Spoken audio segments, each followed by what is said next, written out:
নমস্কার প্রিয় দর্শক বন্ধু। রাজ্যের সরকারি কর্মচারী ও পেনশনারদের জন্য দুঃসংবাদ বা খারাপ খবর। আপনারা জানেন, গত পে কমিশনের 2009 থেকে 2019 সাল পর্যন্ত 10 বছরের যে বকেয়া টাকা, সেই টাকার 25% টাকা কর্মচারীদের মিটিয়ে দেওয়ার জন্য রাজ্য সরকারকে নির্দেশ দেয় বা অর্ডার দেয় সুপ্রিম কোর্ট। বকেয়া যে 25% টাকা দেওয়ার, সেই টাকা দেওয়ার যে শেষ তারিখ, সেটা আপনার আজকে, অর্থাৎ 27শে জুন। সেই 27শে জুনের মধ্যে রাজ্য সরকারকে তার কর্মচারীকে 25% বকেয়া দিয়ে মিটিয়ে দিতে হবে। সেইখানে রাজ্যের সরকারি কর্মচারী ও পেনশনাররা বা অবসরপ্রাপ্ত কর্মচারীরা একটা আশার আলো দেখেছিল, কিন্তু আজকে রাজ্য সরকার সুপ্রিম কোর্টে রিভিউ বা পেয়ার করেছে যে রাজ্য সরকারের কাছে টাকা নেই, এবারের বাজেটে সেই টাকার কোনো সংস্থান নেই, তাই 6 মাস সময় দেওয়া হোক। আসুন আমরা দেখে নেব যে এই নিয়ে যে রিভিউ পিটিশনের যে পেয়ারটা, সেটা দেখব।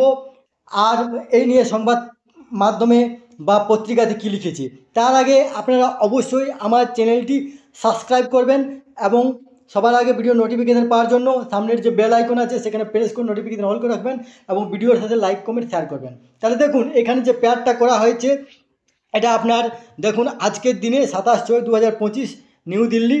Kunal Memani, advocate for the applicant. এটা রাজ্য সরকারের তরফ থেকে 6 মাস সময় চাওয়া হয়েছে। এরপর দেখুন এই নিয়ে পত্রিকাতে কী লিখেছে। দেখুন পত্রিকাতে কী লিখেছে, বাজেটে বরাদ্দ নেই, বকেয়া দিয়ে দিতে সুপ্রিম কোর্টে আরও সময় চাইল রাজ্য। রাজ্যকে 25% দিয়ে মিটিয়ে দেওয়ার নির্দেশ দিয়েছিল সুপ্রিম কোর্ট। সরকারি কর্মীদের বকেয়া 25% দিয়ে দিতে আরও 6 মাস সময় চাইল রাজ্য সরকার। শুক্রবার শীর্ষ আদালতে এই সংক্রান্ত মামলার শুনানিতে রাজ্যের তরফে জানানো হয়েছে, বকেয়া মহার্ঘ ভাতা দিতে যে পরিমাণ অর্থ প্রয়োজন চলতি অর্থবর্ষে সেই বাজেট বরাদ্দ নেই। তাই সুপ্রিম কোর্টের নির্দেশ কার্যকর করতে 6 মাস আরও অতিরিক্ত সময় লাগবে। পাশাপাশি রাজ্য সরকার এই প্রস্তাব দিয়েছে, যেহেতু আদালতের নির্দেশ পুনর্বিবেচনার আবেদন করা হচ্ছে, সেই কারণে পদেয় অর্থ আদালতের কাছে জমা রাখা হোক। গত 16 মে সুপ্রিম কোর্টে ডিএ মামলার বিচারপতি সঞ্জয় করল এবং বিচারপতি মনোজ মিশ্রের ডিভিশন বেঞ্চের নির্দেশ ছিল, আগামী 4 সপ্তাহের মধ্যে বকেয়া ডিএর 25% মিটিয়ে দিতে হবে। যদিও রাজ্যের তরফে বর্ষিয়ান আইনজীবী অভিষেক মনু সিংভি বারবার এই যুক্তি দেখান, ডিএ রাজ্য সরকারি কর্মীদের অধিকারের মধ্যে পড়ে না, তাতে বিচারপতিদের পর্যবেক্ষণ ছিল। তা না হলেও দিনের পর দিন টাকা এভাবে আটকে রাখা যায় না, তাই ন্যূনতমটুকু নির্দিষ্ট সময়ের মধ্যে মিটিয়ে দিতেই হবে।